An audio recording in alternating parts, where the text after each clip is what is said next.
আমাদের ঘরে সিএসসির অবস্থা ঠিক এরকম, ঠিক আছে?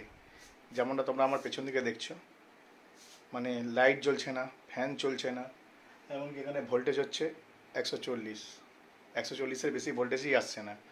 মানে এত বাজে সিএসসির অবস্থা।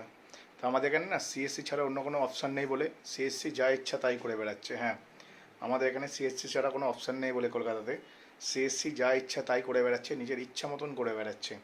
কারণটা তোমাদের যদি আমি বলি, আমাদের ঘরে না পাখা ঘুরছে দেখলে তোমরা অবাক হয়ে যাবে। আর এখানে যে চলছে না, এখানে যে এসি চলছে পেছনে আমার, এসি মানে না চলার মতন এসি চলছে। মানে এসি তো চলছেই না, বারবার এসি বন্ধ হয়ে যাচ্ছে, মানে 5 মিনিট ছাড়া ছাড়া এসি বন্ধ হচ্ছে। আর ভোল্টেজ হচ্ছে 140, ইনপুট ভোল্টেজ হচ্ছে 140। আর আমার এই মানে স্টেবিলাইজারও 140-এর, তারপরেও ভাই এসি চলছে না। মানে এসি বারবার বন্ধ হয়ে যাচ্ছে। আর লাইটের কথা কি বলবো তোমাদের, লাইট পর্যন্ত জ্বলছে না। তোমাদের লাইটটা একবার দেখায় তাহলে তোমরা বুঝতে পারবে। এই হচ্ছে লাইটের অবস্থা, ঠিক আছে? এই লাইটে ঘর আলোকিত করতে পারছে না। মানে একটা 12 ওয়ার্ডের লাইট লাগানো আছে, এখানে যে লাইটটা দেখছো এটা 12 ওয়ার্ডের লাইট। আর ওপরে যে ফ্যানটা দেখছো, ফ্যানটা মনে হচ্ছে না এই আঙুলটা দিয়ে এরকম আঙুলটা ঢুকে দেবো ফ্যানটা থেমে যাবে। বুঝতে পারছো? আমার এই যে আঙুলটা আছে, এই আঙুলটা ওখানে ঢুকে দেবো, এক্ষুনি গিয়ে ফ্যানটা থেমে যাবে। ফ্যানের অবস্থা ঠিক এরকম। তো আমাদের কাছে কোনো অল্টারনেটিভ অপশান নেই বলে সিএসসি যা ইচ্ছা তাই করে বেড়াচ্ছে।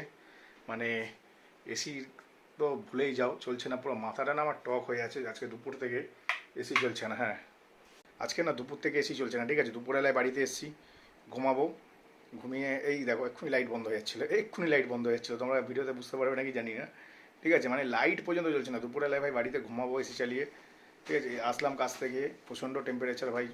আজকে যেন ফিলস লাইক 44 ডিগ্রি ছিল। ফিলস লাইক 44 ডিগ্রি, মানে বুঝতে পারছি অনেক বেশি টেম্পারেচার।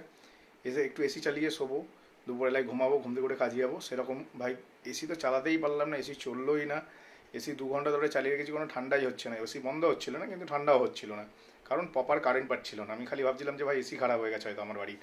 আর এখন হচ্ছে সিএসসির অবস্থা এতটাই বাজে, আমাদের কাছে সিএসসি ছাড়া অন্য কোনো অল্টারনেটিভ অপশন নেই বলে সিএসসি নিজের মন মর্জি মতন চালায়। হ্যাঁ, সিএসসি নিজের মন মর্জি মতন চালায়। মানে এটা কী বলতে চাইছি বুঝতে পারছো?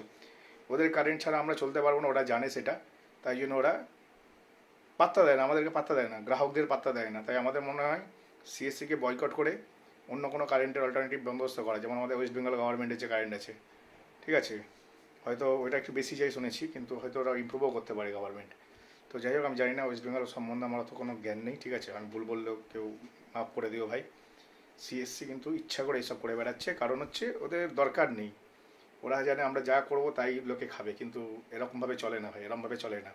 সিএসসি নামে কেস ঠুকে দেবো খুব তাড়াতাড়ি। হ্যাঁ, সিএসসি নামে খুব তাড়াতাড়ি আমি কেস ঠুকে দেবো। কারণ এটা 1 বছর ধরে হচ্ছে না, গত 10 বছর ধরে সেম প্রবলেম হচ্ছে। গরমকাল এলেই ভাই ভোল্টেজ গাদার গাড়ে, বুঝতে পারছো?